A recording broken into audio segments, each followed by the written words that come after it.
Boom. Good morning. It's Friday. Happy Friday, everybody. Christian, I'm stoked. I know we don't have our producer today, Mr. JB, in the house, so I am manually controlling the switchboard with the golf club, believe it or not. Sandwich in hand. That's right. We do what we got to do here at NMLS.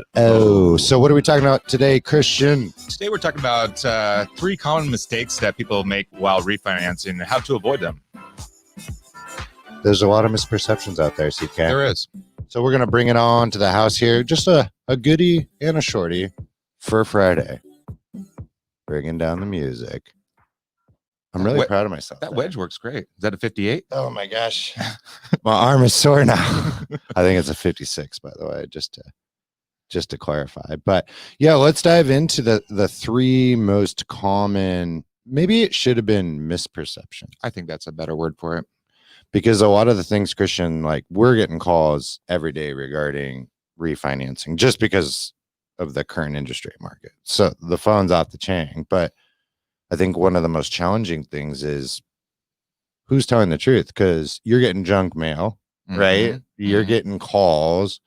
You're getting your current servicer of your mortgage ringing. So I wanted to throw it to you. What are some things loan officers or mortgage advisors who call clients often say to maybe entice people? Yeah, there's a couple things out there.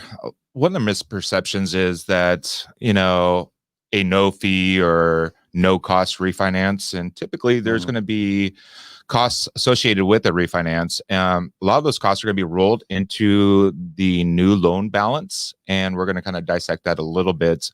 But another common mistake or common misperception is that you're going to be skipping or have a relief of a mortgage payment for at least 1 month or possibly 2.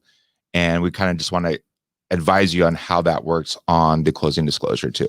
Yeah. And then also, I know we did our episode on rate and discount points, but I would throw that in as the third thing to really look at, because there are a couple of items that we can point out that could potentially help you when you're reviewing, say, an estimate or disclosure, trying to determine if this is the right thing for you. So First and foremost, though, everybody out there that is considering a refinance, just the basic is determining when the break-even point is when it comes to the cost associated with a refinance and the monthly savings from a payment aspect, right? CK? Great point, Addison. Yeah. So we want to look at the break-even point, and that's going to be based off of the monthly savings through the rate. So obviously through a refinance, we're trying to lower that rate and hopefully the terms. A lot of people might, let's take the 2018 people that purchased in 2018. We know interest rates were anywhere from 5% to 4.75, even with great credit. So we're seeing a lot of those folks reach out to us right now, looking for some relievement on that interest rate. So let's say today's, for example, rate is 3.25. So we're able to take that client at a 4.75, drop him at least 1.5 points, and we want to make sure where that break-even point is. So let's take advantage of a $200,000 loan amount, and they're receiving a $200 savings in monthly payments. Yeah, so $200,000 loan, $200 monthly savings just on the rate. Right. So we got $2,400 a year in savings. Now, on the average loan size of that, the closing costs, let's say just for third-party fees, are going to be around $2,800. Like $3,000. Just $3,000. Round her up. Yeah. So obviously, we're going to see that refinance is going to pay for itself within about 16 months. Yeah, so that's one of the really important things, everyone, to remember is I think it's so easy to get caught up in just the monthly payment savings. Like, oh my gosh, I'm going to save $85. That's going to be so much easier. Or they get excited like I can afford maybe a little bit of a nicer car or something. I don't know what, everyone's got a different situation, but you really have to zoom out and analyze it from what CK just broke down as the break-even standpoint. Because say you plan to sell the house next year. If you're going to sell the house, it just doesn't make much sense to even fiddle with it. The energy, the effort, all that stuff. So going back to the 3 things, that one of the biggest misperceptions or hooks, if you will, is a lot of people lead with, well, you get to skip a payment. Right. So if you've never bought a home, that's and you're buying your first house, it is usually about 30 to 45 days till your first payment, depending on the closing. But on a refinance, that is often used by mortgage professionals to at least stir up interest. So Yeah. I really want everyone to hear the truth about when your next payment starts and how that costs the consumer financially. Right. Well, actually, you're just skipping the principal payments because your mortgage payment is broken down by principal and interest. So when we are collecting that payoff for your current mortgage that we're paying off, it's going to have a per diem and a cost per day of interest that we're going to collect to the closing date.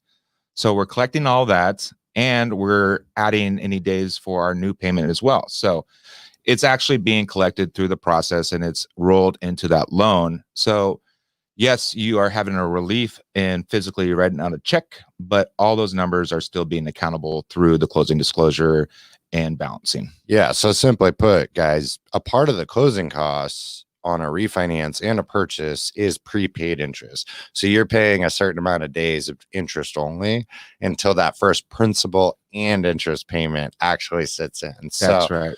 And in most situations, and those costs on a refinance are actually being financed into your new loan. So let's transition into our next point of in my opinion, industry wide, a lot of people misuse the word as a no cost refinance. Right.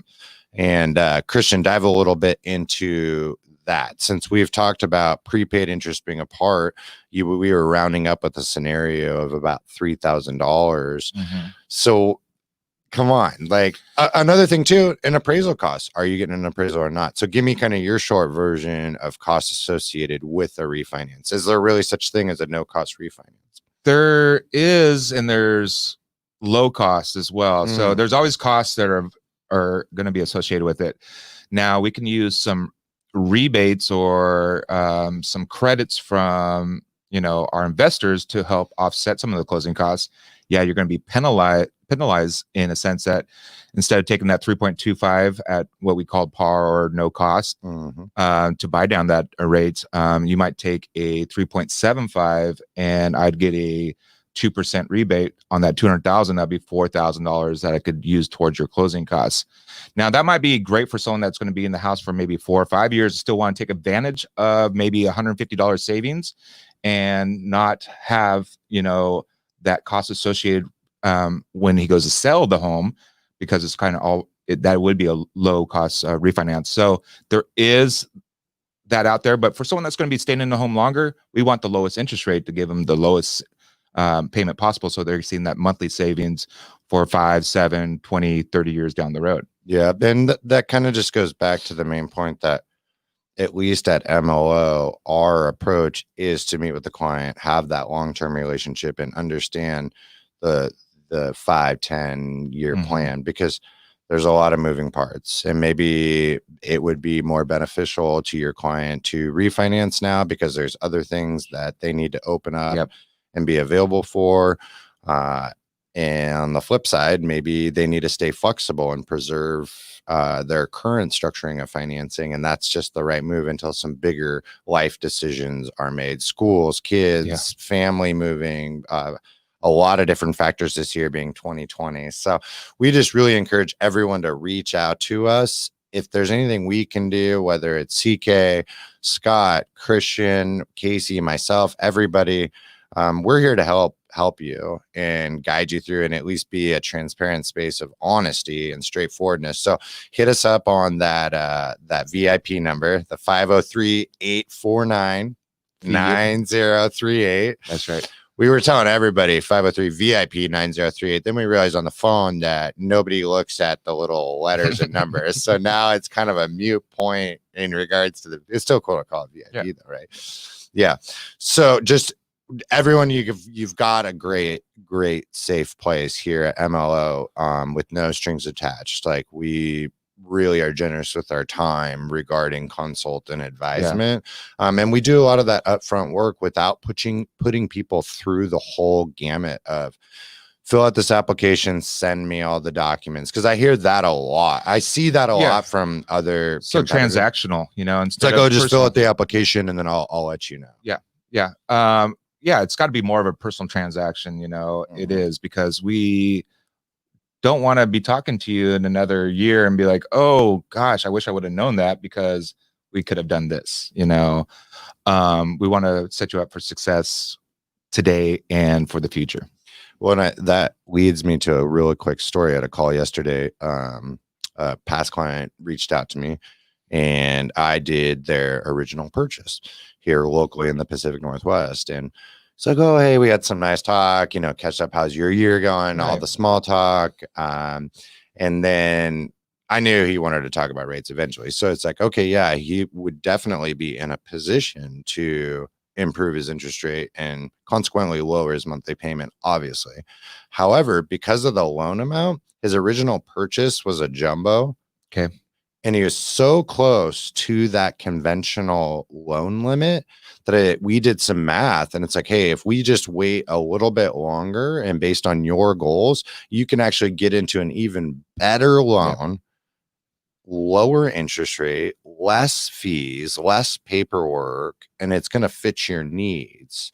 So that's one of the things like that really frustrates me, because doing the right thing isn't rewarded in the short term in our industry. Right. And so many people would just be like, yep, I'll send that over right away. We'll get this. I'll get you a deal. And just rather than taking the time to really hear like, wow, well, this individual's goal is ABC. And if we wait just a little bit longer here, we're going to get you into the best terms. So. Yeah. What such a bigger win when it comes to that down the road and being able to save them and then actually having a plan to attack, you know. That's our goal. That's why that VIP number is there. I like that you tied that VIP. Oh my gosh. Yeah. So I think rounding out to the final point too, generally, is just be very aware of your current loan balance plus your new loan balance if you are financing in all of your closing costs. Because there will be a lot of lenders out there who will from the hip shoot off a payment improvement, and they're not accounting for accurate closing or accurate property taxes, actual homeowners insurance, actual discount points, if applicable, accurate appraisal costs, all of those things. And you could be staring at, say, a proposed monthly payment that might be decreased intentionally by $40 to $50 in some cases. So it's really important to note that there is your original loan amount plus your new loan amount and what your payment would be.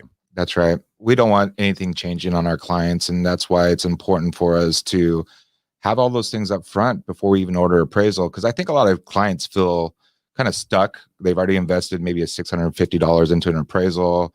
And now that they're getting everything back and now things are changing on them, that payment's another $50 more or something like that. And it's because some of those fees were not drilled down. Maybe the escrows, like you said, the taxes and insurance weren't applicable at the time. And now that we collected all that data, now the savings is maybe not what they thought, but they're going to move forward with a $5,000 to $6,000 refinance that in cost, which is only now saving them $100. We go back to that break-even point. Now we're at 4 years. Does that really make sense? Yep. Great point. And I really too would hope that everyone knows, like, I'm not trying to bash people. I just want people to understand and be educated on how different professionals do their job and pitch business. Because there's so many of my clients get calls every day. And even though I don't want any of my clients to be bothered by spam calls, at the same time, they like market for me, because then they just call me like, hey, I got the call. And it's like, okay, great. Like, let's talk. I've been needing to catch up with you anyways. But reach out to us. Safe Place. In conclusion, we got your back when it comes to any residential lending on the West Coast. So our entire team has licenses in Oregon, Washington, and we even have a team member with the Cali license. So we appreciate everybody reaching out. Anything to add, CK? No, I still believe it's a fantastic time to refinance. Rates are low. We just need to find the right product and program for you. We're here and excited And it's a great Friday to be talking about mortgages. Yeah, what do we say? This is the most amount of fun you'll ever have talking about mortgages. So That's morning edition, golf club in hand, That's right. pushing all the buttons. I'm really proud of myself for that, but Good job, Addison. I appreciate it. Till next time, guys. This was MLO. Catch you later.